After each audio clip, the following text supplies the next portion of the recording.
Alright, so the most common question I've been getting recently is how beginner guitar players can express the pain they feel in their heart from the cost of eggs and translate it into an instrument. So today we're just going to take one key and talk about how to start playing expressively. We could talk about maybe adding solos to chords, however you want to look at it. But it's going to be just a really easy lesson on using chords you already know and then adding some of the higher notes to make it sound cool. So the example we're going to do is going to sound something like this.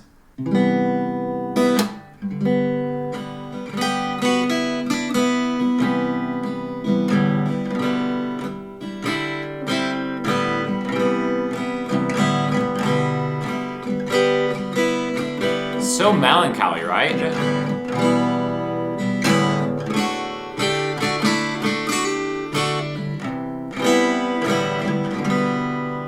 But it's really easy, and the chords I think are beautiful. This is in the people's key, the key of G, okay?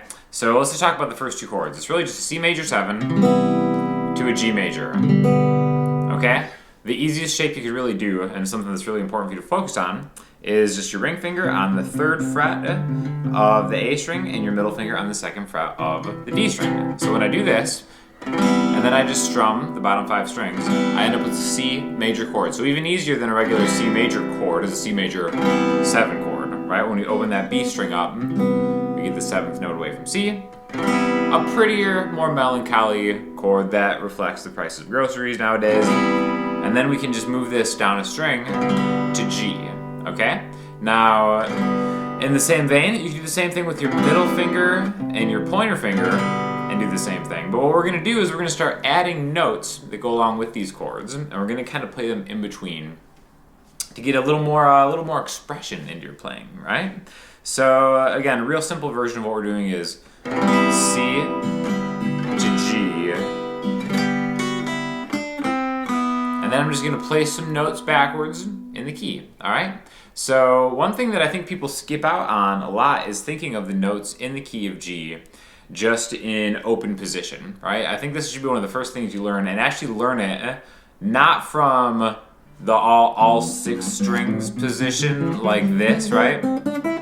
Let's just start on the G string because it's a lot easier to do. If we just go open and 2 on the G string, open 1, 3 on the B string, open 2, 3 on the high E string, right? So again, just the bottom 3 strings, open 2, open 1, 3, open 2, 3. Okay? Now, we're gonna wanna descend because we want those prices at Trader Joe's to go down, so we're descending through the G major scale. 3, 2, open, 3, 1, open, 2, open. Now, I'm also doing another lesson in the key of C, doing the same kind of thing, talking about those notes on my Patreon, so definitely click the link below because I'm gonna upload that later tonight. But I think the cool thing about the key of G is if we just take the D, G, and B strings, that's a G major chord, okay? So the openness of this key is gonna help us in playing all these notes where we don't have to play them individually, right? It sounds good if we play them individually, like C to G, C, but, you know, there's a separation. There's like a chord, and then you can clearly hear there's 2 different kind of things going on, right? You lose a lot of volume when you only play one note at a time.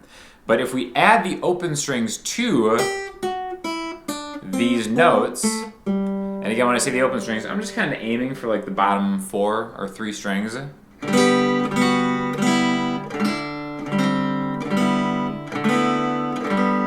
I'm essentially getting chords that have more melody to them that I can explore, right? I think this is the best way to really start taking individual notes and just thinking about melody and how they pertain to chords, right? So C, G, C to G. Now you'll notice I'm starting with my pinky because a lot of you people out there, myself included, are neglecting your pinky when it comes to using it in these keys, right? Whatever hand shape I can contort into without having to use my pinky, I'll do whatever it takes, right? I think this is a great way to kind of get into using that because it's already in this position, especially when you're using your ring finger and your middle finger for these chords. your pinky can just hold down the thinnest string. It takes way less power to hold this down, and there's more margin for error because you can be off the fretboard. And then just start going backwards through the scale. You don't have to do it in order. I think sometimes, usually it actually sounds better. It sounds less like a scale if you kind of jump around. Alright, that's just 3, 2, open, 3 on the B string, then open, C,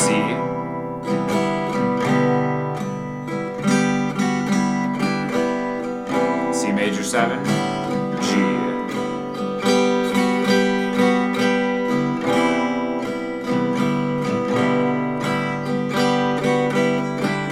And what we're doing is we're actually playing different chords, right? So if we just take that first one right here, where it's just open, open, open, 3, the notes here are a D, a G, a B, and another G.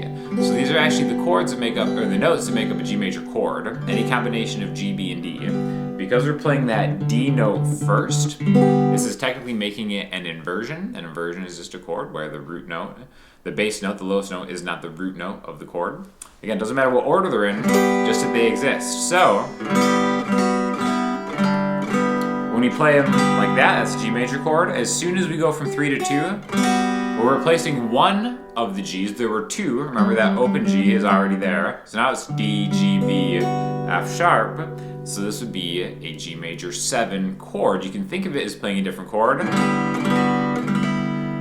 or you can just simply think of it as playing around, right? This could be a G major 6, and so on and so forth. All of these are going to technically have different names, which is really good to know. That's why you want to sign up for that Patreon, because I go over all the names and how to build chords and stuff like that too, in sequential ordered lessons. But you also don't have to think about them as different chords. Think about just playing around in a key. And that's one of the things that I feel like made me a much better player, is once I just started playing around in a key.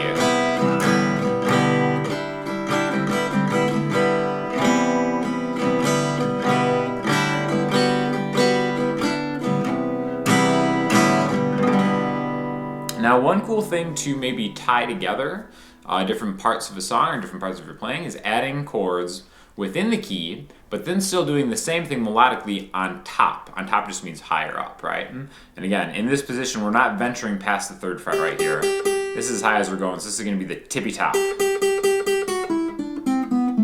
Eggland's Best. Are those good eggs? I think those are really bad eggs, aren't they? I don't actually eat eggs anymore, but for financial reasons. But I used to get Eggland's Best just because I liked the name, right? So if we do, let's take 2 other chords from the key of G. Let's do E minor and D major, all right? And let's do the same thing on top, right? E minor, G. Even though we're not playing a G major chord anymore, we're still using the notes in the G major scale. So since these chords exist in that key, they're gonna sound good. E,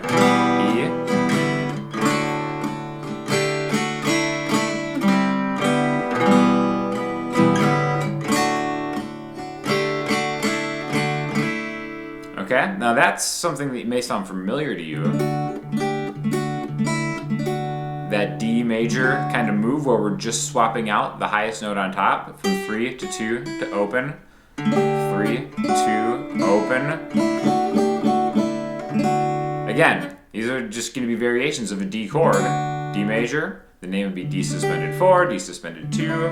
Again, it's not all about the chord names, it's more about just vibing through the key. Okay, so E minor, D,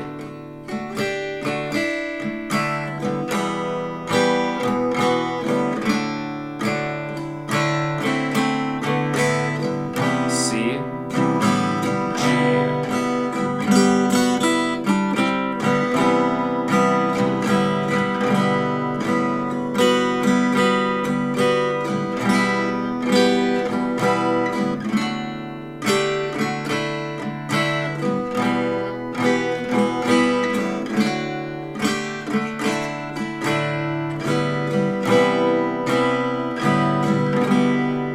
So again, I do think that it's funny how it's easier to play around like this than it is to make like a hard G major to C to D, which we spend so much time as beginners kind of working on getting that under your fingers, when really I think it sounds more expressive to play around with just opening the top end of the guitar. And then you're also kind of practicing scales and stuff, which is something that you're going to want to get into the more intermediate that you get. So again, these are just a few different chords: C major 7, G major, D major, E minor. There are two other main chords in this key, A minor and B minor. Really just kind of use those to experiment with yourself and see if you can kind of add some cool melodies on top. And then let me know how you did in the comments or over on the Patreon. Because like I said, as soon as I get done filming this, I'm going to do one on the key of C major, and that's going up Patreon only, with hundreds and hundreds of other lessons. So check that out. Also rocking the D'angelico Tammany Excel. I'll have an affiliate link in the description if you guys are interested in this guitar. And if you have any questions or comments, hit me up in the comments section, Instagram, or the website. I'll talk to you all soon. Thanks a lot.